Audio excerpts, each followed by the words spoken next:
Friends, welcome back. Dilip Ojha maths channel पे आपका स्वागत है। आज का जो टॉपिक है वो है करंट अफेयर। और करंट अफेयर आपके अपकमिंग एग्जाम में काफ़ी इंपॉर्टेंट रोल साबित करता है। तो चलिए स्टार्ट करते हैं हम आज के सेशन को अपने पहले क्वेश्चन के साथ में। पहला क्वेश्चन कुछ इस प्रकार है। चंद्रयान 3 मिशन केवल एक चंद्र लैंडर है और रोवर ले जाएगा। अपने पूर्ववर्ती के विपरीत जो एक ऑर्बिटर लैंडर और रोवर ले गया था। सेकेंड पॉइंट हमारा कहता है, जब लैंडर वैज्ञानिक कार्यों को करने के लिए चंद्रमा की सतह के चारों ओर घूमेगा तो रोवर चंद्र मिट्टी की जांच करेगा और वायुमंडलीय प्रयोग करेगा। मिशन 3 में लॉन्च वाहन मार्क 3 केवल एक विशिष्ट कक्षा के मुकाबले जीईओ, एमईओ, एलईओ में जाने में सक्षम होगा। तो ये आपके पास 3 कथन दिए गए हैं। आपको ये बताने कि इनमें से कौन सा स्टेटमेंट हमारा सही है। पहला सही, पहला तीसरा सही, दूसरा तीसरा सही, या ये सभी। तो कौन सा सही है? तो इसका जो राइट आंसर होगा वो उसमें ऑप्शन बी है, यानी कि पहला और तीसरा सही है, दूसरा गलत है। जानेंगे संक्षेप में। जैसे चंद्रयान 3 मिशन केवल एक चंद्र लैंडर और रोवर ले जाएगा, अपने पूर्ववर्ती के विपरीत जो एक ऑर्बिटर लैंडर और रोवर ले गया था। तो यानी हाँ सही है। हमारा जो चंद्रयान 2 मिशन है वो हमारा मतलब कि कुछ दूरी पर जाके वो दिशा भटक गया था, वो तो इसलिए वो हमारा फेल हो गया था। लेकिन जो चंद्रयान 3 है ये उसी के पूर्ववर्ती बनाया गया है। ठीक है, तो इस अकॉर्डिंग पहला स्टेटमेंट सही है। दूसरा स्टेटमेंट कहता है, जब लैंडर चंद्र मिट्टी की जांच करेगा और वायुमंडलीय प्रयोग करेगा तो रोवर वैज्ञानिक कार्यों को करने के लिए चंद्र सतह के चारों ओर घूमेगा। तो ये कथन क्या है? गलत है। ठीक, नहीं घूमेगा। मिशन में लॉन्च वाहन mark 3 LVM G U M U LEO के साथ साथ चंद्रमा पर मिशन में एक विशिष्ट कक्षा के मुकाबले जाने में सक्षम है। तो इस तरीके से हमारा क्या होगा? तीसरा स्टेटमेंट सही होगा। यानी कि पहला और तीसरा स्टेटमेंट सही, दूसरा स्टेटमेंट गलत है। अगला क्वेश्चन है, अगला क्वेश्चन कहता है, जीआई टैग के संदर्भ में आपको के पास 3 स्टेटमेंट है। आपको ये बताना है कौन सा स्टेटमेंट सही है। पहला स्टेटमेंट कहता है, केवल कानून द्वारा या उसके अधीन स्थापित संगठन या प्राधिकरण ही पंजीकृत मालिक हो सकता है। सेकेंड स्टेटमेंट कहता है, भौगोलिक संकेत का पंजीकरण केवल 20 वर्षों की अवधि के लिए ही वैध है। तीसरा कहता है, जीआई टैग वस्तुओं के भौगोलिक संकेत पंजीकरण और संरक्षण अधिनियम 1999 के अनुसार जारी किए जाते हैं। तो इनमें से कौन सा स्टेटमेंट सही है? केवल एक और दो, केवल तीन, या दो और तीन?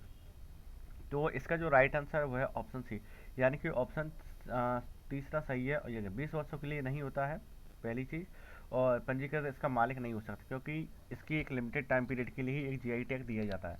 तो इसको अब जानेंगे डिटेल में। कानून द्वारा उसके अधीन स्थापित व्यक्तियों, उत्पादकों, संगठनों या प्राधिकरणों का कोई भी संघ एक पंजीकृत मालिक नहीं हो सकता है। इस तरीके से हमारा पहला स्टेटमेंट क्या हुआ? गलत होगा। भौगोलिक जो पंजीकरण है सिर्फ 10 वर्ष के लिए दिया जाता है, यानी कि 10 साल के लिए, और उसमें क्या था? 20 साल। तो इस तरीके से हमारा सेकंड स्टेटमेंट गलत होगा। जेई टैग वस्तुओं के भौगोलिक संकेत यानी जोग्राफिकल इंडेक्स होता है, पंजीकरण संरक्षण अधिनियम 1999 के अनुसार जारी किए जाते हैं। यह टैग वाणिज्य और उद्योग मंत्रालय के उद्योग संवर्धन और आंतरिक व्यापार विभाग के तहत भौगोलिक संकेत रजिस्ट्री द्वारा जारी किया जाता है। तो इस तरीके से हमारा क्या, ये तीसरा स्टेटमेंट सही होगा। ओके, अगला क्वेश्चन है हमारा, विदेशी अंशदान विनियमन अधिनियम के संदर्भ में आपके पास 3 स्टेटमेंट है। आपको ये बताना कौन सा स्टेटमेंट सही है। पहला स्टेटमेंट कहता है, विदेशी धन प्राप्त करने वाले स्वैच्छिक संगठनों और राजनीतिक संघों पर सख्त नियंत्रण बनाए रखने के लिए 1976 में FCRA अधिनियमित किया गया था। सेकंड स्टेटमेंट है, FCRA भारत में सक्रिय सभी संघों, समूहों और गैर सरकारी संगठनों में लागू होता है। तीसरा कहता है, पंजीकरण शुरू में 5 साल के लिए वैध है। अगर वे सभी मानदंडों का पालन करते हैं तो इसे बाद में नवीनीकृत किया जा सकता है। आपको ये बताना है कि इनमें से कौन सा स्टेटमेंट आपका सही है। Option A, B, C, D, ये रहे आपके ऑप्शन कुछ इस प्रकार से। तो इसका जो ऑप्शन सही है इसमें ऑप्शन सी है, यानी कि पहला और तीसरा सही है और सेकंड वाला स्टेटमेंट क्या है हमारा? गलत है। यानी FCA भारत में सभी सक्रिय सभी संघों, समूहों और गैर सरकारी संगठनों पर लागू होता है। तो इस तरीके से हमारा क्या, सेकंड स्टेटमेंट इसका गलत है। अब जानते हैं इसको विस्तार से। जैसे कि FCRA विदेशी दान को नियंत्रित करता है। जो FCRA होता है, जो फॉरेन कंट्रीब्यूशन होता है, वो क्या होता है, जो फॉरेन से जो भी मनी आती है उसको देख रेख करता है। यह सुनिश्चित करता है कि इस तरह के लेन देन से अतिरिक्त सुरक्षा पर प्रतिकूल प्रभाव ना पड़े, यानी एक तरह से इंटरनल सिक्योरिटी को किसी भी तरह का कोई नुकसान ना हो। तो इस तरीके से हमारा पहला स्टेटमेंट क्या होता है, सही होता है। एफसीआरए सभी संघों यानी कि जो भी हमारी पार्टीज होती हैं या ग्रुप होते हैं, जो भी ऑर्गेनाइजेशन होते हैं, उन पर लागू होता है, क्योंकि जो विदेशों से जो अब फंड आते हैं यानी फॉरेन से, उनका इरादा रखते हैं। जैसे मान लीजिए कोई ट्रस्ट है, ट्रस्ट पे अगर कोई फंड आता है तो उस पर ये क्या करते हैं, निगाह रखते हैं कि ये फंड वो किस पर्पज़ से इस्तेमाल करेंगे। ठीक है। थर्ड ऑप्शन है पंजीकरण शुरू में 5 साल के लिए वैध होता है, अगर वे सभी मानदंडों का पालन करते हैं तो इसे बाद में नवीनीकृत किया जा सकता है, यानी इसमें रिन्यूअल की प्रक्रिया होती है, लेकिन इसकी भी कुछ टर्म कंडीशन होती हैं जो आपको फॉलो करनी पड़ती हैं, और ये सिर्फ 5 साल के लिए ही वैध होते हैं, यानी हर 5 साल में इनका क्या होता है, एक रजिस्ट्रेशन होता है। तो इस तरीके से हमारा तीसरा स्टेटमेंट क्या है, सही है। सिर्फ दूसरा स्टेटमेंट हमारा क्या होगा, गलत होगा। अगला क्वेश्चन है, medical termination of pregnancy act 1971 में संशोधन के संबंध में निम्नलिखित कथनों पर विचार कीजिए। तो मतलब ये एक्ट है 1971 में, आपको ये बताना कि इन दोनों में से कौन सा स्टेटमेंट सही है। पहला स्टेटमेंट कहता है गर्भपात अब 28 सप्ताह की गर्भावस्था तक किया जा सकता है, पहला स्टेटमेंट है ये।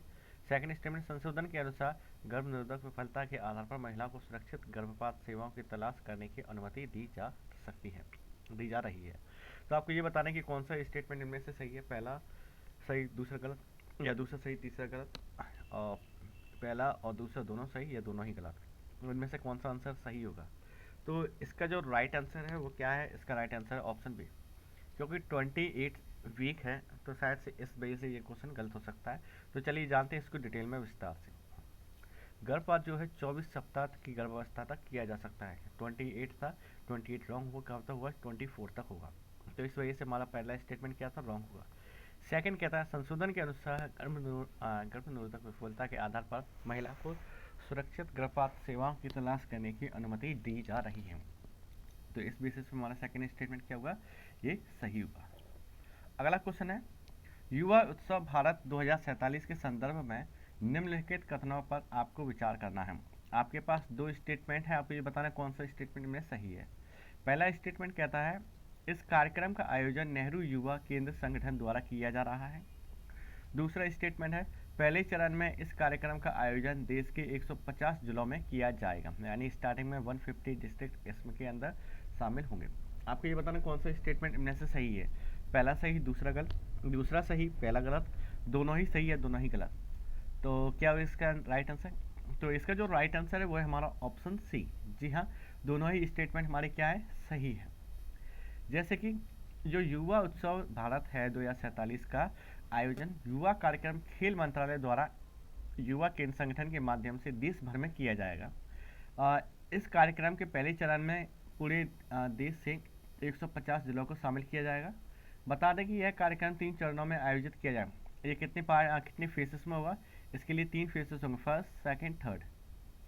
पहले चरण में जिला स्तर पर, दूसरे चरण में राज्य स्तर पर और तीसरे चरण में राष्ट्रीय स्तर पर, यानी कि नेशनल लेवल पर किया जाएगा। प्रतिभागियों का चयन किया जाएगा तीनों स्तरों पर, युवा कलाकार, लेखक, फोटोग्राफर, वक्ता प्रतिस्पर्धा करेंगे और पारंपरिक कलाकार देश की समृद्ध सांस्कृतिक विरासत का प्रदर्शन करेंगे। युवा उत्सव विषय पंच प्राण अथवा संकल्प पर आधारित होगा। इस कार्यक्रम में 15 से 29 वर्ष की आयु वर्ग के युवा पार्टिसिपेट कर सकते हैं। तो इसमें एज का क्राइटेरिया भी डिसाइडेड है। ओके,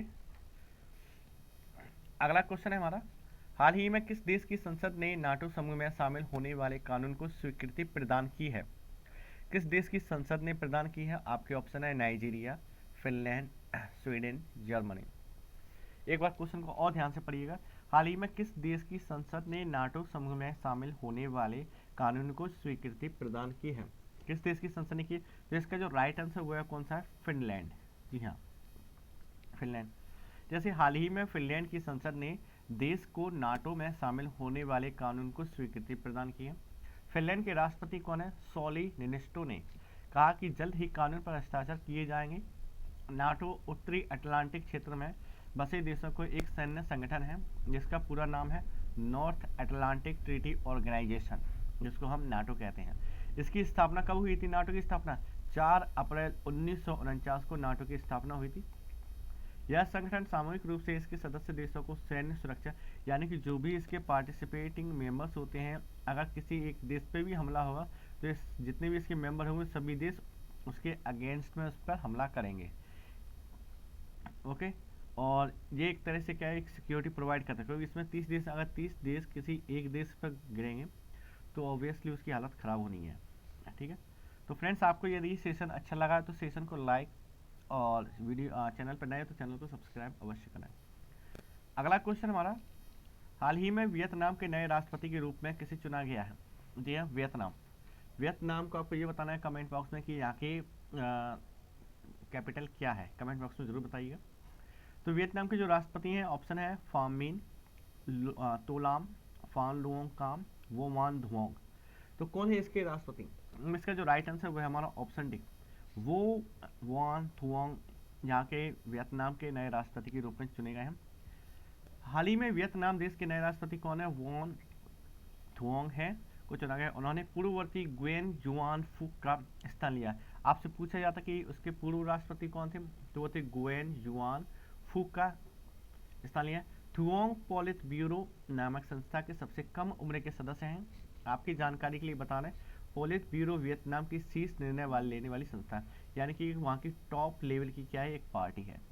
ओके, तो फ्रेंड्स आपको ये सेशन कैसा लगा अपनी राय कमेंट बॉक्स में बताएं। वीडियो पसंद आए तो वीडियो को लाइक करें, क्योंकि आपके लाइक ही हमें मोटिवेट करता है एक तरीके से। ठीक, आपकी जो भी डाउट है आप कमेंट बॉक्स में पूछ सकते हैं। चैनल पर नए हैं तो चैनल को सब्सक्राइब जरूर करो, और यदि आपके फ्रेंड्स भी प्रिपरेशन कर रहे हैं तो उनके साथ भी इस वीडियो को जरूर शेयर करें। एंड जय हिंद।